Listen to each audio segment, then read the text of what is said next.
just go ahead and shoot herself through the roof so she can say the Rise and Soar conference gave her all the backing that she needed. April Farlow has spent 20 years motivating audiences to get out of their comfort zone, speak up, and represent their values. As a corporate trainer, April has taught over 30,000 individuals and honed her skills to motivate hard-to-reach audiences. She has ranked in the top 1% of facilitators out of 3,000 for Dale Carnegie training. April delivers on topics such as vision development, self-confidence, communication, presentation skills, and leadership. She has led to measurable behavioral change, impacting the bottom line in multiple industries. Organizations who have heard from April include the United Parcel Service, Centers for Disease Control, United States Air Force, Federal Home Loan Bank Atlanta, Home Depot, Kroger Company, Microsoft, Chick-fil-A, Walmart, Bank South, and Spanx. While speaking at a conference for foster youth in 2009, April was moved by the students in the audience. As a result, she founded Lydia's Place, a nonprofit serving young adults who have experienced foster care or homelessness. Since its start in 2017, Lydia's Place has served over 1,000 students on more than 20 college campuses around the state of Georgia. And I forgot my other page. Yes, and she is amazing. I have heard her speak before. She is delightful. You're going to enjoy it and love it. April Farlow.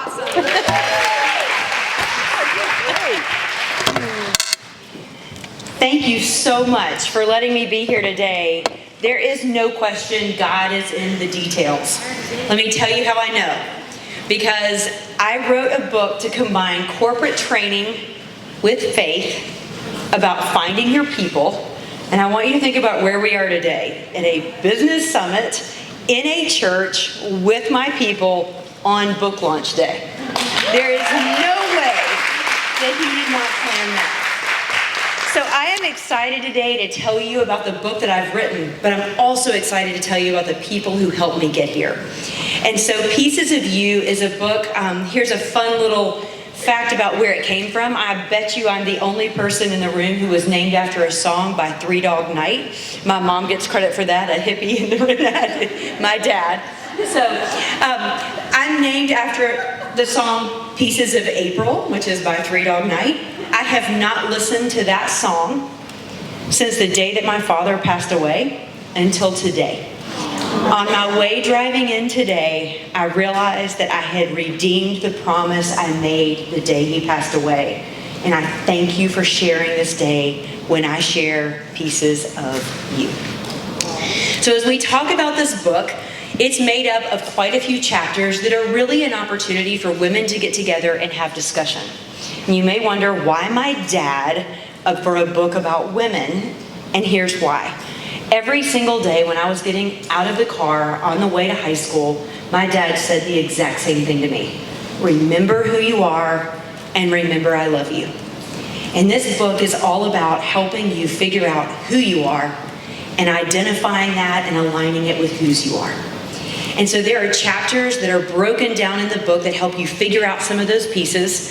The first one is about comparison trap. I heard many people talking about the negative thoughts that people say, the negative dialogue that we carry in our minds. I've heard that mentioned several times today.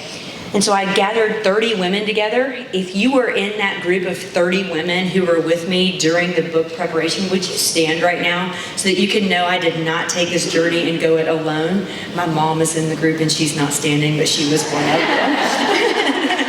So I want you to know that when you read this book, you're reading the stories of the women who are in this community.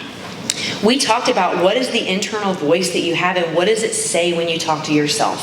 And it was fascinating to me that out of 30 people in the room, 29 went negative when we asked this question. There was one exception.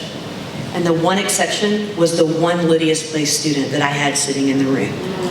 Is that fascinating? She had overcome such substantial odds that I believe she was proud of where she is. The rest of us have something to learn there.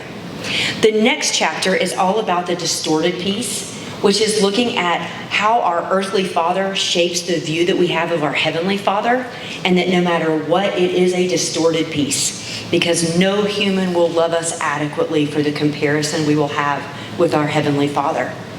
The next chapter is all about the piece that is shattered, because all of us have experienced pain.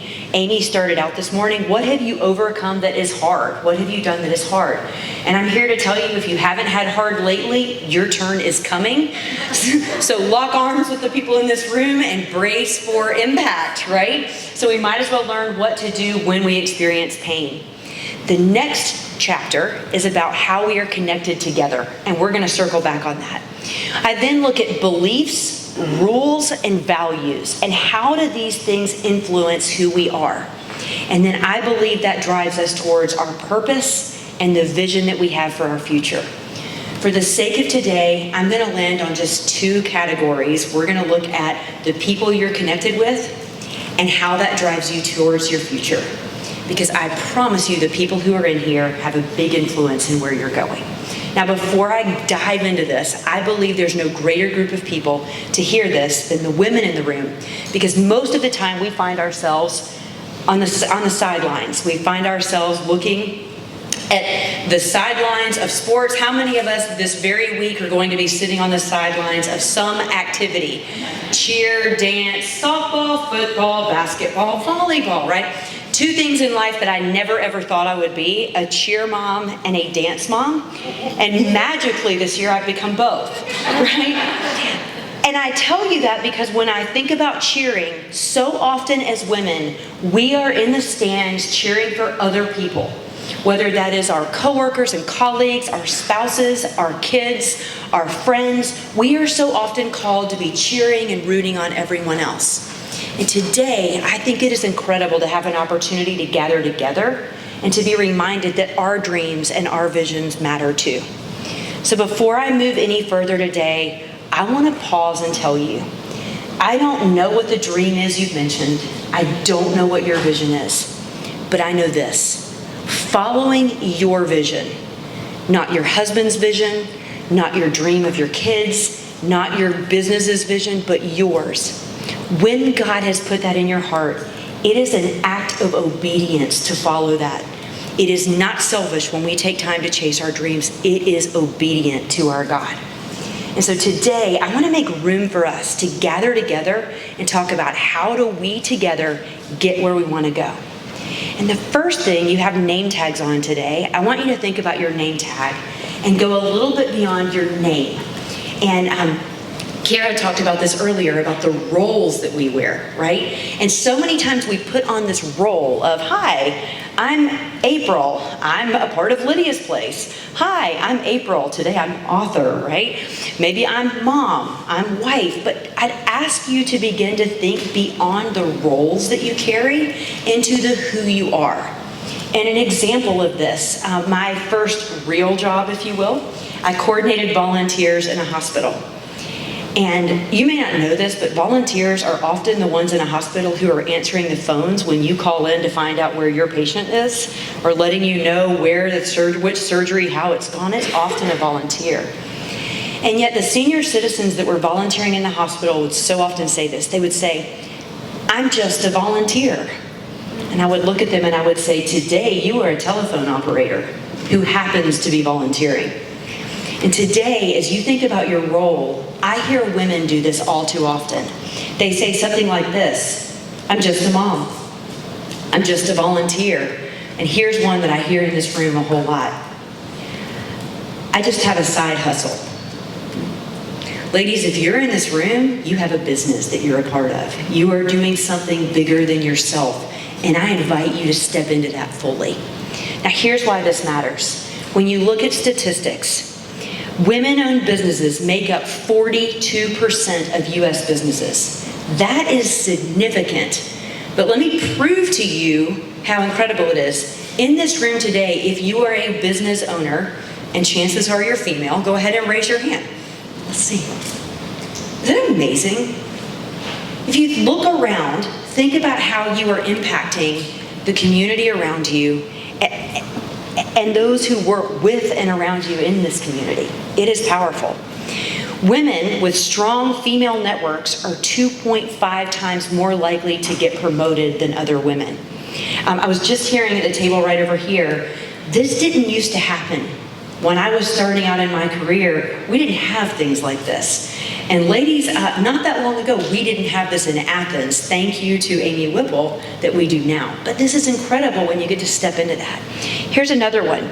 Women who are mentored by other women are 35 times more likely to get higher performance evaluations. And if you're a business owner, I would challenge you that means you're more likely to get business referrals or deeper networks or better market share. So as we look at the statistics, it is so important. But since we're in a church and I also get to talk about my faith today, it is also biblical. In Thessalonians, it says, therefore, encourage one another and build each other up. This is not an idea. We are called to build each other up and to help each other grow in our business and to expand our opportunities. There are two people in the room. You've heard a lot about them already today. You've already heard from them, but I think it's important to point them out. And the first one is that, look, Natasha just went, oh, right? Didn't know I was going to be up there. And Amy Whipple. This is actually a story that is in the book because Amy and Natasha were both among the 30 women who helped me write the book.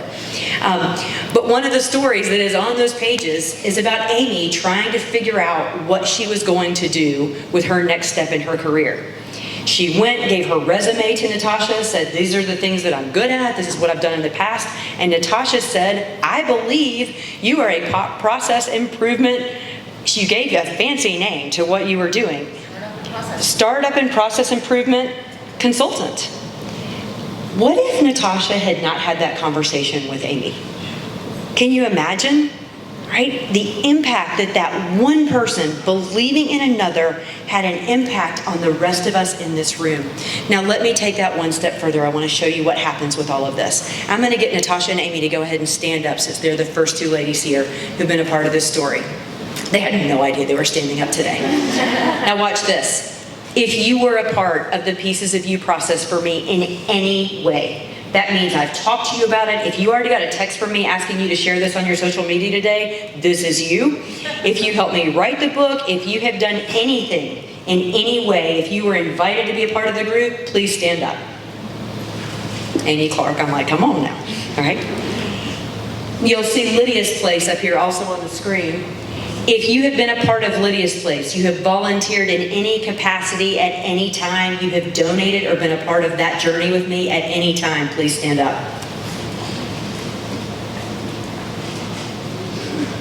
These are the women who held me up, right? This is incredible.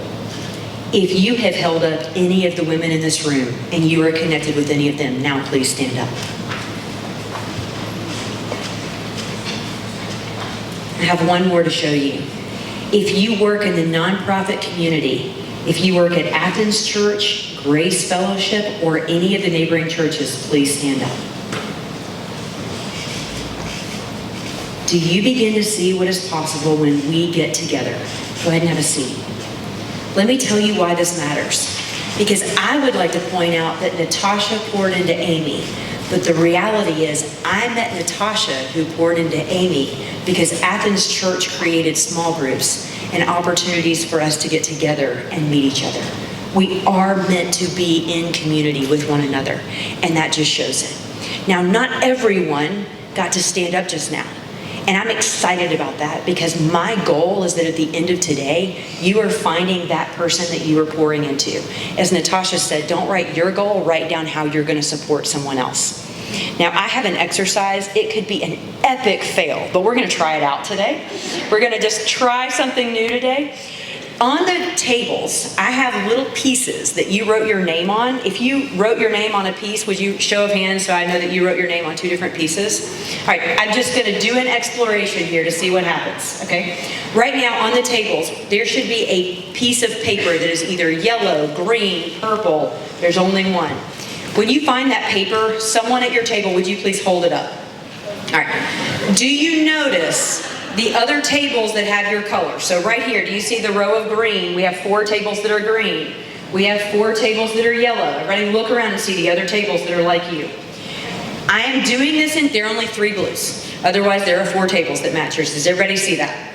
Women can follow directions. I tell you, this falls apart when I do anything like this with men, but we can do this. All right, now, I'm asking you to look only at the tables that are close to you, simply because it will be mass chaos if you go to all the tables. Does that make sense? So you're only focused on your 4. In just a moment, I'm going to give us less than a minute. I want you to go around and go back to somewhere on those tables that have your same color. We have redistributed the pieces that have your name on it. Want you to go find your pieces within 1 minute. When I say shh, it means stop what you're doing and look back up here. Right now, please look for your pieces.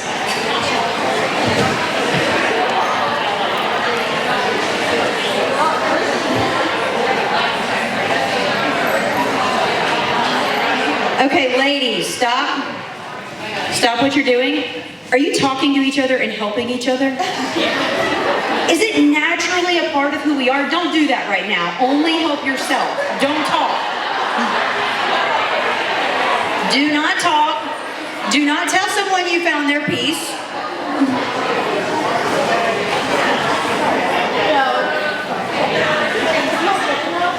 Do not be handing off to someone else. Only look for yourself. All right, time. Look back up here. I love that women immediately jump in to help.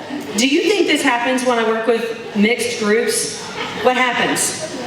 If I say it's a contest, you got to find your pieces, they go scrambling and look only for themselves. Right now, help each other find your pieces. When you have them, have a seat.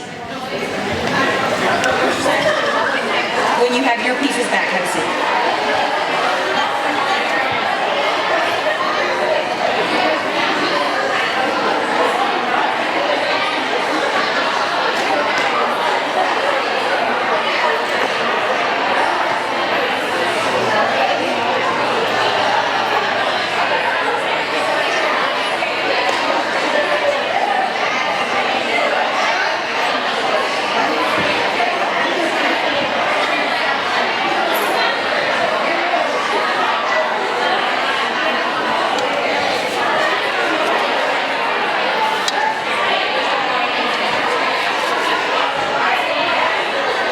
Okay, go ahead and start making your way back to your seats.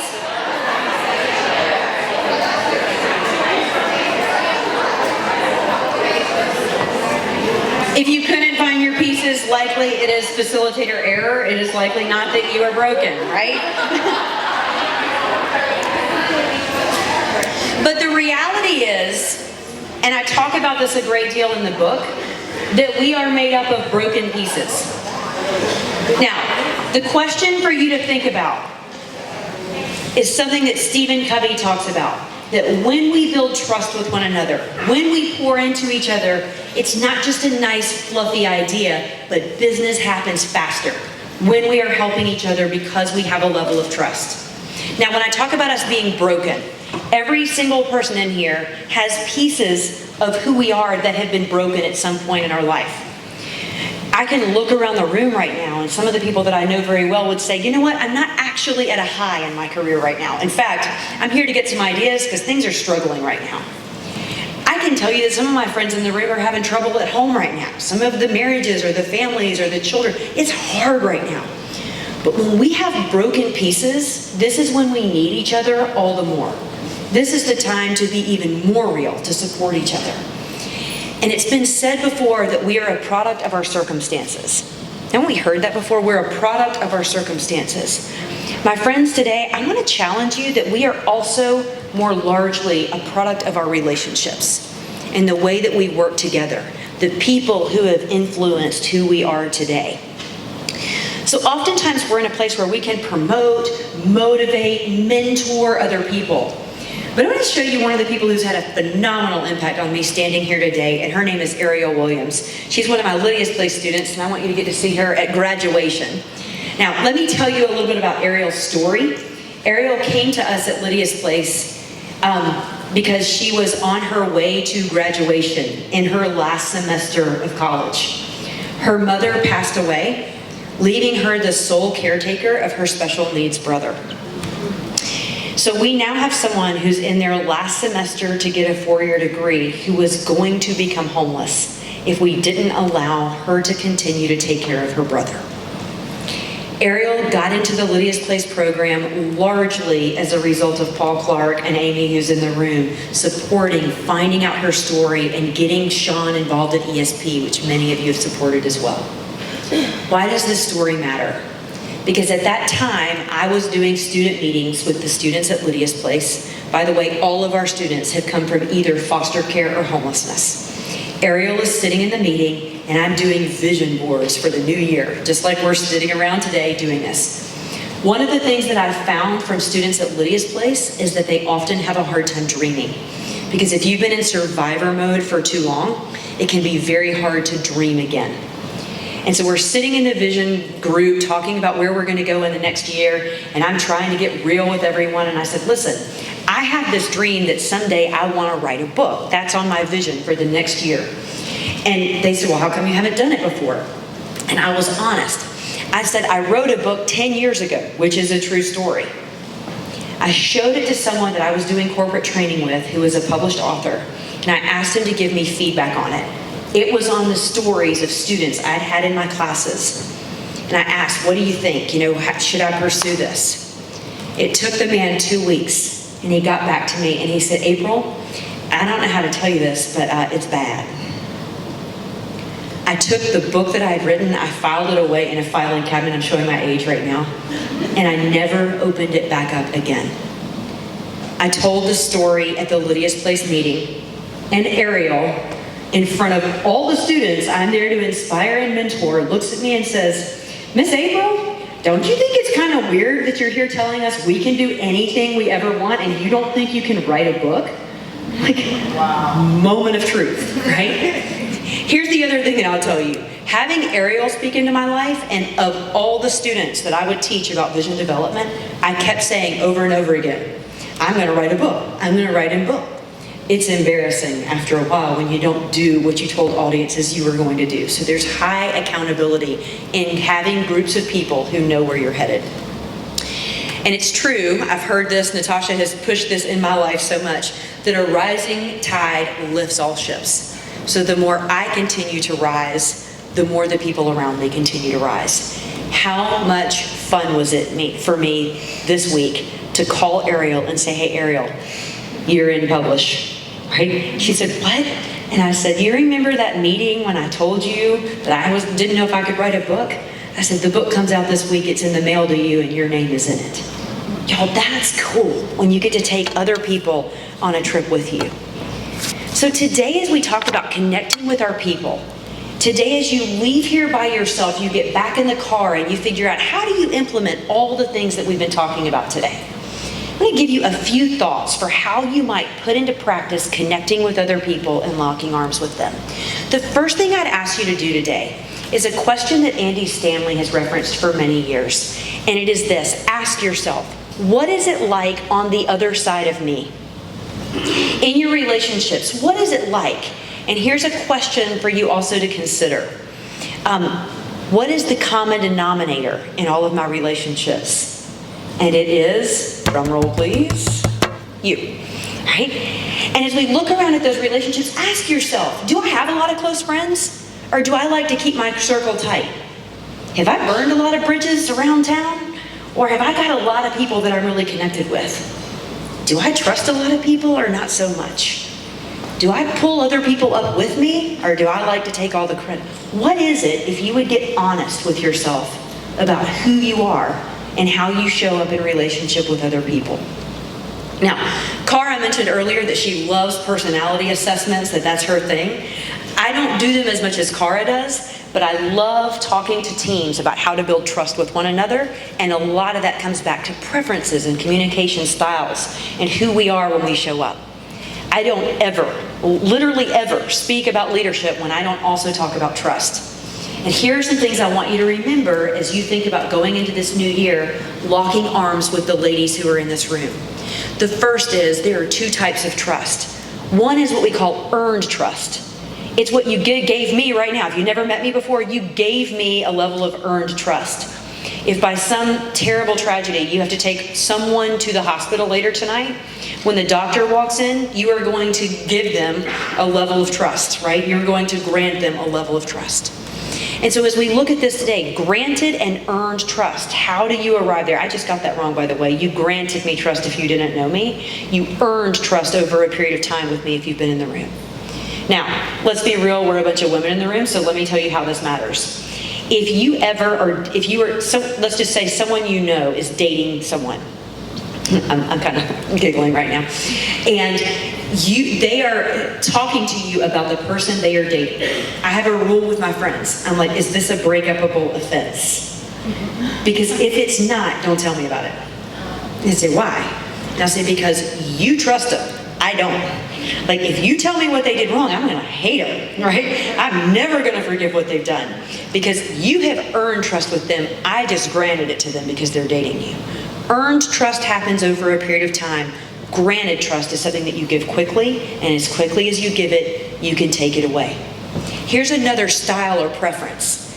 There are two types of people. There are people who I will trust you until you give me reason not to. You prove me wrong. There are other people, I will not trust you until you show me I can. You prove it to me. I can't change that about who you are. You walked in that way, you will walk out that way. But know who you're dealing with. Know which one you have. Do you trust people first? Do you lead with trust, or do they have to earn that with you? And as we look at relationships, that is extremely important. Then finally, as we think about building trust in the room, I understand I've had trust broken. I tend to lead with trust, but I went through a season in my life where that was hard. Here's what I want you to know. As a woman in this room, we all have power. I think the media may distort this a little bit by saying we have girl power, right? You see this on social media. I've got power, I'm a woman. I believe that we do have that. But I'll tell you that when we collect together, collectively, we have impact, right? I'd much rather have impact than power any day. And so that is what is possible around this room. Now let's talk about where we go with all of this. I told you that this book is largely motivated or inspired by my dad. And my dad said something that I believe applies to everyone in this room. My dad had a phrase in all relationships. He said, April, you vote with your feet. And that means you show up in the hard. You do what is hard. Now, my dad, a story that's in the book, my dad heard of my mom's sister having a heart attack. He was in Boston. She was in Texas. My uncle did not tell me the story until my dad passed away. He's standing in Texas in the hospital. He looks up and in walks my dad to the hospital because he came when it wasn't convenient. And I can tell you this, you remember the friends who come when it isn't easy. Those who vote with their feet. And when we do that for one another, that is where our impact comes in. Now, my dad had something that he did, and it's how we're going to close out the entire workshop that we've had today. And that is that my dad encouraged me to write down my goals, write down my vision. And as we go into 2025, he had a way that he did this that we're going to carry forward. My dad wrote on an index card his goal. Here's how I know he did it. I never knew he was working towards a goal, but I was 14 years old the day that his index card came to be. My dad had a really nice jacket. He always dressed very nice, but on this particular day, he wore a jacket that had always hung in the closet. And when he walked down the we had kind of like a driveway that would go down a hill, and I saw him walking down the hill wearing the jacket he never wore because he said it was too nice. And as he's walking down the hill, he's carrying a dozen red roses, and he's crying. And all of these things were fairly unique for my dad to be doing. And so he did bring flowers sometimes, but not usually crying, not usually this dressed up. He walked into our house, he gave my brother a high five, and he said, "We did it." He came and he found me and he said, "Thank you so much for letting me be gone." And today, the lady who gets very little credit in this room when I wrote a book about my dad is my mom. And he looked at my mom and he said, "We have gotten there together. Thank you." And he handed my mom the flowers. I had no idea what this was about. My parents never talked about money when we had it, and they didn't talk about it when we didn't. On this day, I thought my dad was giving my mom flowers, And then he gave me a pack of index cards. Had I known what really happened, I'd have been mad that I got index cards. This is the day that my dad sold his business. The reason that it mattered is that he had written down an amount of money he wanted to make by the time he was 40 years old on an index card. He carried it in his pocket, and it bothered him every time he would reach into his pocket for over a... It was already said once today that growth requires discomfort. Katie Woodall said that. Yes, Katie Woodall said that. Right? I also heard Farah say, consistency will trump truth every time. These are truths as we think about our vision. How can we consistently show up to achieve our vision? Now, how does all this tie together, and what does it matter? In the book, I refer to the ladies I met with, my people, my tribe, as my kaleidoscopes. I said these are the people who speak truth, who give perspective, and who always vote with their feet. They're the people who show up. They are the people that when I give my broken pieces and we combine our pieces, they start to make sense when we work together, right? Now, I tie this together and I think about it because, ladies, we have broken pieces. We have parts of our life that may not make sense. But did you know that a kaleidoscope is made up of 3 mirrors that are mirroring together so that they can make broken pieces have patterns and look like they have something held together? I truly believe that the Trinity does the same thing for us. That when the Father, Son, and Holy Spirit come together in our life, we give them our broken. We give them the people around us and our vision. He can make patterns that make everything come together. I will tell you, I truly believe that God is honored when we invite him into our big vision, our big dream, the things that we cannot do on our own. In Ephesians, it says, now all glory to God who is able, through his mighty power at work within us, to accomplish infinitely more than we might ask or think. What is it bigger than you might ask or think? For me, it was writing a book. In just a moment, I'm going to invite you to take a picture with me celebrating this day. And I believe that when you celebrate with me, I get to celebrate with you when it's your turn. I think it's way cool to celebrate with other people, their milestones and their markers. And so we're going to do that in just a moment. I would invite you, if you would like to be a part of my story going forward, there are books that are for sale over here. If you would share anything about today on social media, both for Amy and what she's done, or for myself as I begin to launch into this book with reviews, with sales, with anything, you are helping create success for someone else, and it matters. And it allows you to stand and say, I partnered and locked arms with someone else. Also, I'll mention to you that there is a conference that I'll be doing January 31st, Locking Arms with my good friend Krista Rooks. She is a musician, a singer. She is on Spotify, and you should check her out. And we will be joining together to do a Kaleidoscope Collective. So if you would like to come and dive into this book with a group of women, starting out your new year, we would love for you to be a part. And there is a flyer in each of your folders as well. Here's what I believe as we look at this story and how it all ties together. My mom collected kaleidoscopes. I have a picture of her holding a kaleidoscope. And I believe we'll tie together all about today with a friend of mine, John Croyle, who helped me as I was looking to start Lydia's Place. He said, show me your friends and I'll show you your future. These are our friends. Look around this room of powerful, incredible women. Let's lock arms, let's walk into our future and put our pieces walking together on purpose. Thank you for being here with me today. Thank you for celebrating with me.